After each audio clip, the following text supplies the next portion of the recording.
Okay, good morning. So let us continue the lesson. As you see, I have written the same title because there are some nuances left. I want to complete them and then I probably give you time to practice on your own. So if you remember, we started from the topic that we had before was I give you a function and I give you an interval and I ask you to find the max and mean of the function on that given interval. Yes? And then, I don't know, there were two features where was important for us. What were they? One was the behavior of the function, was one related to the interval that I give you. Remember? Very good. So what was the function? What is the nature of the function that we discussed? I told you that some part of it is beyond the high school. We don't talk about them. Yes? They're not continuous? So the ones that we want to discuss are continuous ones. Okay. Yes, so we ignore the discontinuous ones. And then what about the interval? I was going to say they're also well-behaved. Yeah, well-behaved means not well-behaved. Not? Be careful, because well-behaved means differentiable and what? Continuous. But in this case, I really don't need to be worried about differentiability, because even if I have short points, still I can talk about max and mean. Okay. Okay, but anyway, if you want, we can keep it well behaved. But what was the property of the interval we were discussing? I told you that there should be some property of the interval. Otherwise, there is no guarantee that the function has a max and mean. Yes? Do you mean that the local extreme points are either the start or ending points or the middle points? No, yeah, somehow. But what is the property of the interval? I gave it a name. I told you that usually you don't call it like that in the high school. But yes? Is it like it needs to be equal or bigger or yes, equal? it should include the last point. So that's called a closed interval. Yes? Closed. Yes. Closed interval. Closed interval means an interval like that, including the endpoints. Yes? I hope that you agree with me. Sometimes, if we exclude the endpoints, we lose max or mean or even both of them. Yes? So in order to guarantee that we have indeed a max and mean, one possibility to guarantee this is that the function is continuous and the interval given is closed, meaning that contains the endpoints. Okay? Okay, so let me just do some deviations. So first of all, what will happen if I have this interval excluding the endpoints or including one, excluding the other one? Yes? So let me start with an example. Determine, so let me write example. Determine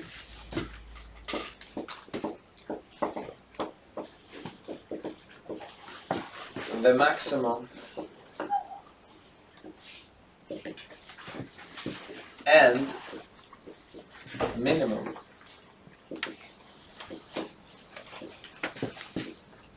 of the function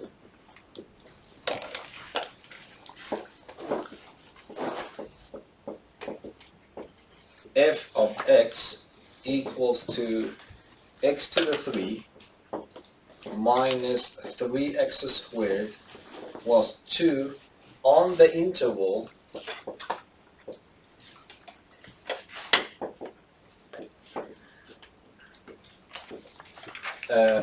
minus 1 less than or equal to x less than strictly less than 3.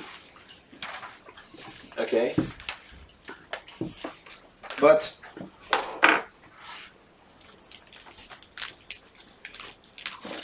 I want you to understand now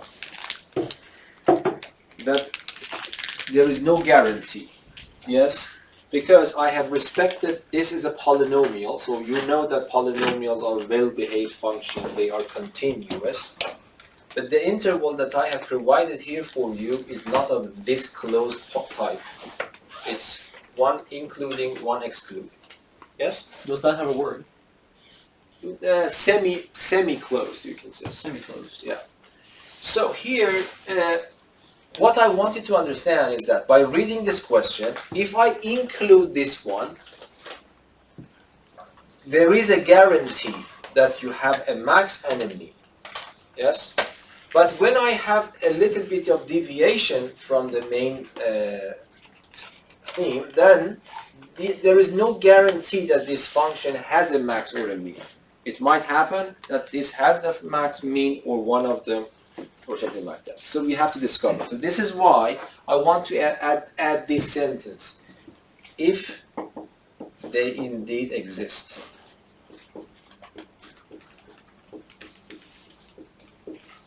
You see, in the previous problems, that the function is continuous and the interval is closed, I really do not need to add this phrase because it's guaranteed already. But when I am deviating a little bit, I have to add this, if they indeed exist. Okay, let us discover that. I hope that you realize you might be able to guess what will be the effect of just removing that one point. What will happen? Can you just predict? So can you tell me what to do? Because I want you to understand. So assume that for the time being, this is including. Yes? So do you think removing this necessarily removes one of the max and min? Yes. Not necessarily. It could. It could. But so for example, I don't know, I'm just a random drawing graphs here. So if this is the case, for example, I don't know, might be the function is like this. I don't know. It might be the graph of the function at some point is like that. If this is, for example, 1 and if this is 3, then it is clear what is the maximum is this length, where it is attained at 3. It is clear that when I remove this, this will affect the result. I will lose the maximum one. Yes? But if the graph is something like that,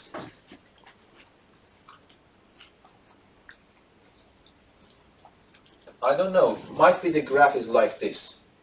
Yes? In that case, even if I remove, so what is the maximum? The maximum is this height. Even if I remove this, this will not affect the maximum. Is that clear? So the point is exactly like this. If I just follow the previous recipe, pretending for the time being that this is the closed interval, and calculate everything. And if it happens that the maximum or minimum occurs at this end point, by removing that, I will affect the result. Otherwise, it remains the same. Is that understandable? So it means that if you want to solve that, what you need to do is just follow the same algorithm or recipe that we cooked up in the previous session. So what I have to do, the first step is to differentiate the function. It becomes 3x squared minus 6x. Then you equate it to 0.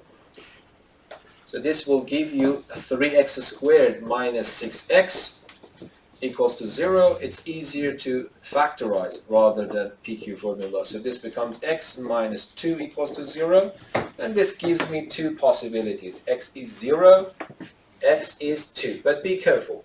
Before accepting them, you need to be careful that they have to be in this interval. So both of them are, so I accept both of them. And do you remember what was the next step? What was the next step? So these are some candidates for max and mean. And then I have to calculate what? Do you remember?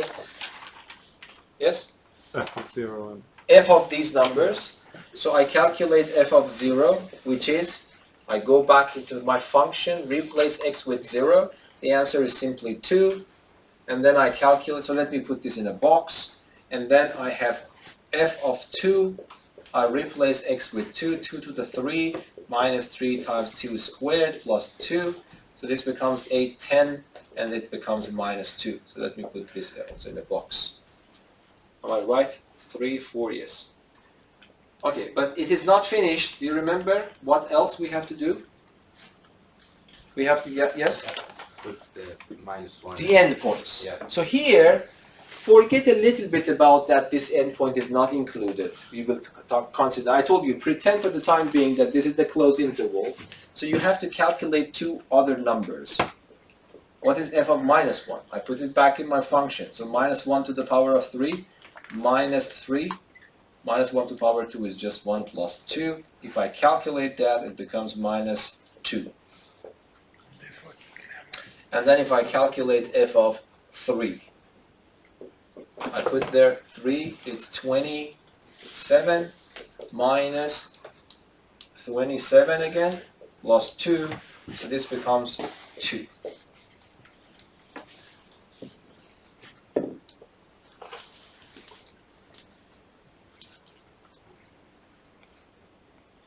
That's a very strange example. Yes. So first you calculate the function of the x's you find, and then of the interval. Yes. Yeah. But then I end up with 4 numbers. So it is clear the max, be careful about this point. Now, this point, so far I was pretending that this is the closed interval. But when I want to write the answer, that's the only place that I have to be careful. Okay, so what is the max and what is the mean? The largest number in these 4 numbers is 2, the lowest number is minus 2, so the minimum should be in principle minus 2, the maximum should be 2. But are they attained? Now it is important to think about it. Yes? So, can you tell me what is the maximum? Can I say the maximum exists? Can I say the minimum exists? If yes, what are they? You can say that. Can They do or exist. can't? You can. Yes, you can. Why? What is the maximum? Tell me. 2. 2. It occurs at the endpoint, of course, but that was it is also occurring somewhere else. And the origin. Even though this one is excluded, but this one is included. So it means that yes, the maximum is still 2. So I understand what's going on. And then what is the minimum? Negative 2. Negative 2, I don't need to be careful here. No. Because minus 1 is included, whatever it is. So minimum is minus 1. So you see, even though I excluded that point, it's still max and isn't it minimum. minus 2? Oh, minus 2, sorry. Yeah. They still exist.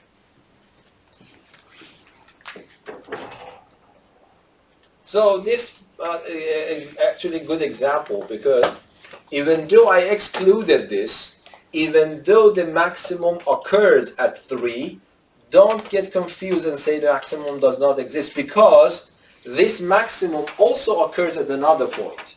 Even if I remove the final point, still I have the chance to get 2, but from 0, not from 3. Yes? And Yes. what if the minimum was something like 3 or 4 for the lower one, so of 3? So if it was something else than 2? Yeah, This one? Yeah, well, what would you take as Which the minimum? number, of course? For example, if this number turns out to be 5, then what is the maximum? If this number turns out to be 5 rather than 2, then what would be the maximum, yes? No maximum. No maximum. Because if this is 5, then the maximum does not occur here and there. It only occurs at 3, but 3 is excluded. Then you would say that maximum does not exist. I will give you an example. Is that clear, more or less? Yeah. Yes, Yes. but how would the graph look like? I really don't know exactly. If you want, we can draw the graph to see how it looks like. Yes. So let me just do it GeoGebra instead of doing it from scratch here. So let me pause recording a little bit. Infinity. To infinity. So here, what was the function? F of x is equal to x to the power of 3 X to the power of 3 minus 3x to the power of 2 minus this one plus 2. plus 2. So that is the function that you see here. Okay? So the interval of interest was from minus 1 to 3. And then you see that the height here is exactly that height. Even if I exclude this, I will lose that point, that is clear, but still I have the chance to reach the maximum, which is 2. Yes? So then what was your question, Kajal? No, I just wanted to Okay, to visualize understand it. that. Okay. So you see that this is from minus 1. By the way, I made a mistake. It's not from here. Minus 1 is here. Yes? Yes. So from minus 1, you see the minimum is this point. So if you just consider this part, I hope that you agree, By the way, the minimum also occurs at 2 points, you see? Yeah. And then maximum also occurs at 2 points. So even if I exclude that one, even if I exclude this one, still I do not lose the chance to have the max and mean. Both of them still exist. So that is actually a very special example. So even if you get rid of those, still you don't lose the chance of having the max and mean. Okay. Now let me, we're back again. Okay, yes? What if the minimum occurred in 2 different places? Because you said there were 2, but within the interval, what would happen then? Is that possible that the minimum occurs in 2 different places? In this example, minimum occurs at different 2 places, yes? One occurs at 3, 2, one occurs at -1. But what do you say then? That it occurs on both, or you pick one, or how do you do No, if I ask you what is the minimum, you just say the number. If I ask you where it occurs, you have to mention 2 of them. Yes. Okay, and I'll give you one more example. It becomes more clear, apparently. Okay, so let me just think about this problem. So let me just summarize this. I just changed the function and the interval. The question is exactly as before. So the function is equals to x to the 3 plus 5x squared plus 3x minus 2, and then I give you this interval, -4 less than or equal. So less than, x less than 2. Of course, I have to add this phrase, if they indeed exist. Because there is no guarantee, yes? If I give you continuous function closed interval, I really don't need to add this phrase, because it is guaranteed by a fundamental theorem in mathematics.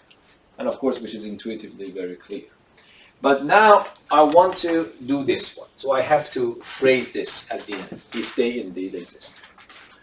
Okay, so what we can do, again as before, let us do it together. I differentiate a function. I put it equal to 0. So this becomes 3x squared plus 10x plus 3. Okay, and then I put it equal to 0. Then what happens? This becomes 3x squared plus 10x plus 3. Let me double check my numbers because it seems a little bit. X to the 3, 5x squared plus 3x minus 2. So apparently it's correct. So I have to solve this one. That's a quadratic equation. So let me use the ABC formula. So x becomes minus 10 plus minus the square root of, I use ABC formula. So this becomes 10 to the power of 2, 100, minus 4 times 3 times 3. So it is 36. Oh, yeah, that's a good number. And then divided by 2 times this number, which is 6. So this becomes 64, 8, minus 10 plus or minus 8, divided by 6. Then I get 2 numbers, yes? I get 2 numbers, x equals to minus 10 minus 8 divided by 6 minus 3. And x is equal to what? Minus 10 plus 8, which is minus 2, divided by that is minus a third.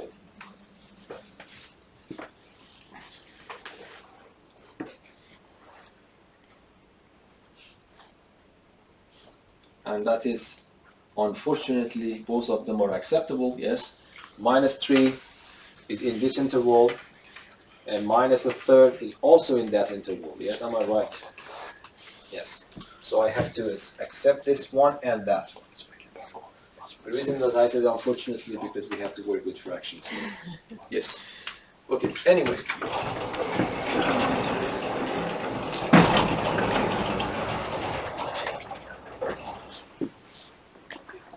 Okay, what I have to do now, I have to calculate the value of f at that point, minus 3. Let me double check my calculations. Everything right? Do you accept that? Yes. Okay, so if you say so. And then I go here. F of minus 3, I put it there in the in here. Yes? So it becomes minus 27, and then 45, minus 9, minus 2. Yes? So this becomes minus, positive not 7. Yes? And then I put a minus a third there. So then it becomes, if I put it again inside here instead of x, so this becomes minus 1 over 27, and then plus 5 over 9, and then minus 1, because 3 times minus a third becomes that, and then I have minus 2 at the end. So if I take the common denominator to be 27, this becomes 1 times, it's minus 1, 3 times 15, and then this is minus 3, 20, it's minus 81. So it becomes what? 27 in the denominator, and then I have 67 with a negative sign. Great number. Yes. Yes, we did it. And then I pretend that these numbers are included for the time being. Yes. I calculate, even though those numbers are not included, but let me also calculate f of minus 4. I have to replace x with minus 4 this time. It becomes minus 64. 16 times 5 is 80.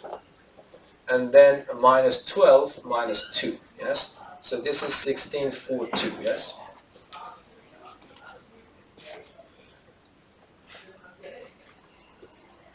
And I have to calculate f of 2 as well.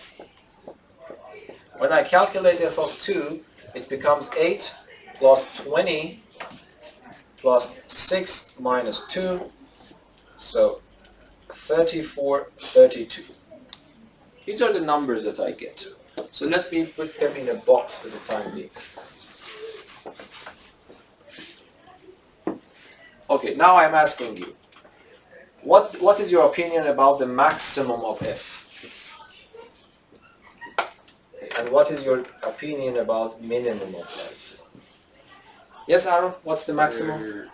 There is no max. There is no max. Because the maximum value is 32 apparently, obviously.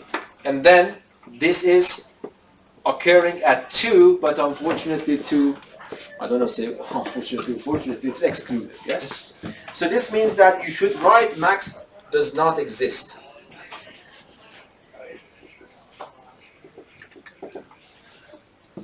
Okay, what about minimum? Yes? Negative 67 over 27. Is it acceptable? Yes. Because first of all, between these three numbers are positive, so this is negative, so definitely this is a smaller. But this occurs at a minus a third, and minus a third is in the interior point. It is not on the boundary, yes? So it is acceptable. So the minimum is minus 67 over 27, and it occurs, it is not necessary to mention this, but let me make it complete, and it occurs at what? X equals to 1 over 3. minus over Negative 1 over 3. yeah. So I think that you understand what's happening. So this is very easy. You just calculate, you pretend that that is a closed interval. But sometimes it might affect the results. Yes, and you see that you lost the maximum, but still you have the minimum. Yes, is that clear? Okay, next topic, somehow we have some functions which are a little bit of strange intervals. So this interval that we have here, or in the previous lesson, are in the category which we call bounded intervals. Yes, because they are bounded. We cannot go, for example, here I cannot go before minus 1, I cannot go after 3, so I am bounded to be there. So these are called bounded intervals. But sometimes we have unbounded intervals. For example, I can consider x greater than or equal to 1. This is also an interval. If this is my real line, if this is 1, it means that start from 1 and go forever to the right. That's also an interval, but that's an unbounded interval. I cannot imagine x less than or equal to, or less than 1. Then I should draw something like this. If this is 1, I exclude it, but then I go in this direction. That's also an interval, but it's also unbounded interval, yes? Okay, now I want to change this a little bit. I want to keep still my function well-behaved on that interval, but I want to change the finite or bounded interval to an unbounded interval and to see what happens, yes? So I think you can also understand it yourself. For example, if let me give you this function and the same question. F of x equals to So let me give one function, 5 plus 1 over x, for example. And let me give different problems. Let us first consider this simple interval, but unbounded. So the question is this. Determine max and mean of this function on that interval. And that interval is not bounded. So that is the only change that I made to the problem. In principle, this function is not a well-behaved function everywhere. Why? Or if x is 0. If x is 0, it's not well-behaved. But x is 0, I don't need to be worried about. Yes? Is this called unbounded? Yes, yes. Unbounded. Okay, so the first thing, I want you to understand what is going on. So it means that the graph starts somewhere. I don't know the graph, for example. Yes? But it goes forever. Yes? On one side. I don't know, it goes up or down. Of course, I know the graph, but I just want you to understand that this is not important to have the precise graph. You can imagine, I start including from a point, the graph goes up and down or whatever, but it will never end because I want to continue forever. Yes?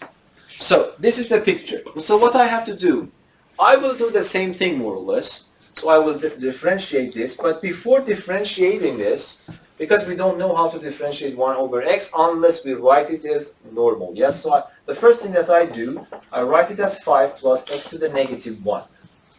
Yes, and then I differentiate. So the derivative of this is 0, minus 1 goes down, x to the power of minus 1, minus 1. So if I simplify that, it becomes what? Minus 1 over x squared. Yes?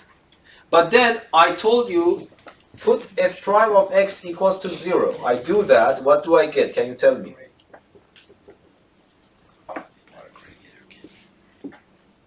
So I differentiate as usual. So I want you to understand I'm doing the same thing. I differentiate, put the derivative equal to 0, I get this equation. So what's the solution to this equation? X equals 0? No. So you said that x cannot be 0 yourself, yes? Yeah. So what's the solution? Doesn't have any. Pardon? It doesn't have any solution. That doesn't have any solutions because this is a fraction. For a fraction to be 0, its numerator should be equal to 0, but the numerator is 1. It cannot be. So no solutions. Okay. So forget about the internal points. I do not have any solutions for this one. So what is left for me then? Ah, okay. Thank you. Thank you. Everything is correct for you? Yes. Thank you. So what is the next step? Do you remember what was the next step? The first step was to find these numbers. In this case, I don't have such numbers. What was the next one? To calculate these f at those values. So that is also irrelevant here. Yes? We'll calculate the function at x equals 2. 2, yes. So let us calculate. F at what? 2. I put the number here, so it becomes 5 plus 1 over 2. So it becomes, let me put the decimal points here, 5.5 here. Yes? Let us keep it. Okay, what do you say then? Is it a maximum? Is it a minimum? What is this? Yes? Should we try like any number that is less than 2?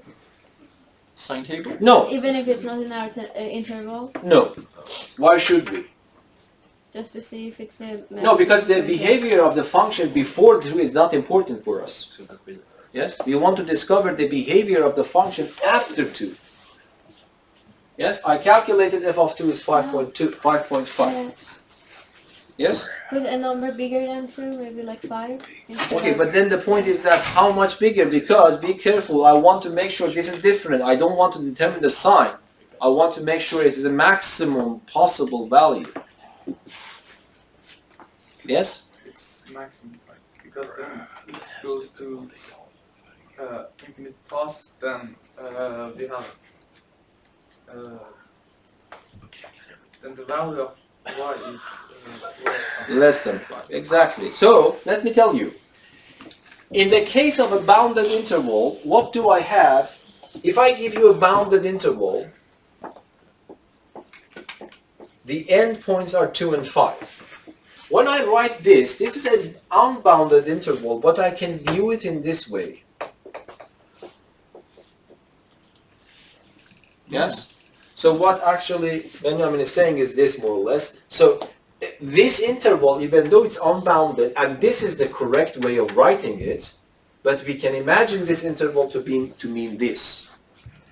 X is greater than or equal to 2 and less than infinity, but of course that's not a constraint. So it means that more or less this is playing the role of your A in my problem.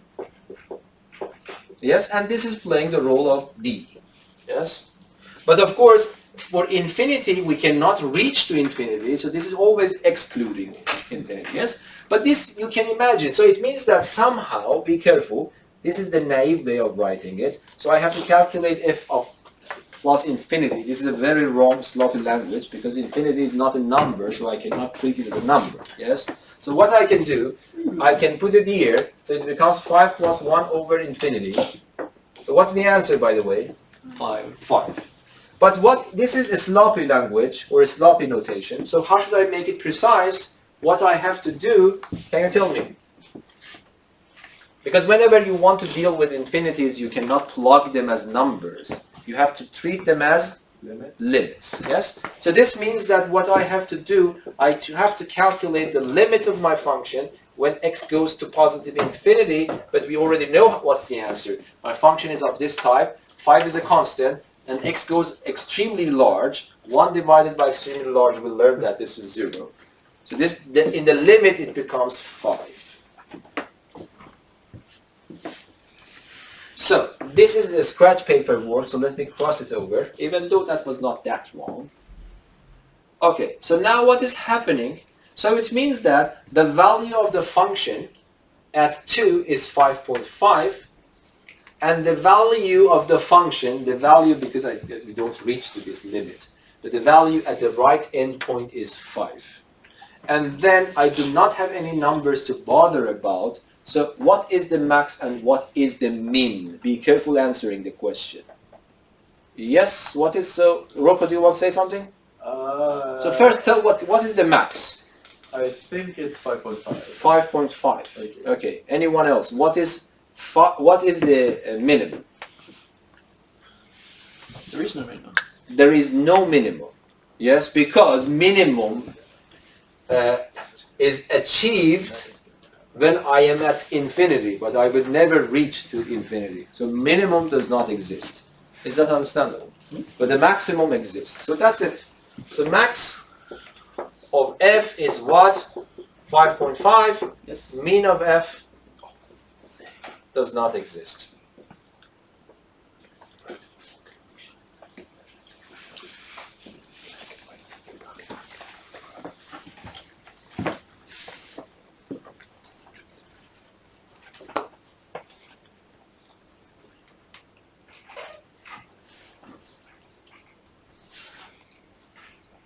And if you draw the graph of this function, it would be like this. If I give 2, it becomes 5.5, so 1, 2. Assume that this is 5.5. The graph starts here and goes close to the x-axis in this way. But it will never ever touches the x-axis. So that would be more or less the graph of this function. Yes? And you see this point is higher than all points because I have included 2, but there is no smaller height, the smallest height, because I can make the height smaller and smaller and smaller when I go to the right. Now answer my question, what will happen if instead of this interval, I have this interval? The same function, but instead of this, I have that. What is the answer now? What is the maximum and what is the minimum? Yes? No maximum and no minimum. Neither max nor min. We don't have it. Yes? Because max occurs here, but I'm excluding that. So there is no max and min. That is making the question a little bit more tricky. What happens if I have this? First of all, or what about this? Of course, in this case, I have to be careful when I say x greater than or equal to 0. Of course, I cannot stand on 0. So let us just forget about that, but I ask you this. What do you think will occur here? This is more tricky. So the interval x greater than or equal to 2 we learned. X greater than 2 because I'm excluding that point. So no max, no mean. But what about this interval? That is also, I can imagine it like this. That's also possible. But what do you do? Then I will have another problem. So what do you think this will be? There is no maximum. There is no maximum. That's one answer. Do you agree or not? So Robert, can you defend that? Well, we can never go to 0. Yes. And like around 0, if we say that it would be super small values such as 0.000001, it would become so massive that we never reach that point technically. So I mean, exactly. it Yes. does, So it means that when I am on the right side 0, I am allowed in principle to approach 0 and become as close as I want to 0. So it means that if I choose a very small number for x, then this becomes a huge number. So it means that so if you want to see what is happening in that case, this will happen. So it means that by going to the right, the height is getting smaller and smaller, but I will never ever reach to 0. By getting close to 0, the height is getting extremely high. And it becomes actually bigger than any number that I can imagine. So I cannot achieve one single point which is higher than everything else. So no maximum nor minimum. So you see, for these cases, you have to be a little bit observant to be able to detect. So you need to understand what is going on.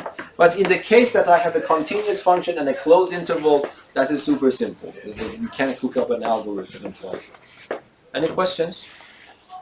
Okay, so that is the lesson completed. That the next time, that is a very important lesson, applications in optimization problems. So this is, if you understand this, if you don't understand this, let me say it this way, if you don't understand this, there is no chance to understand the next lesson. But even if you understand it very good, the next lesson is still hard, because you need to cook up the function and the interval yourself by reading the text. And that is usually harder, okay? So, yeah, please start practicing on this. And I have already written what is necessary on Google Classroom. That is exactly the announcement from the previous lesson. So please follow it. Question regarding the lesson? Regarding glue-ups, you have not posted the solution manual. Okay, I will do that right. Yeah. Just don't anything wrong. Thank you very much.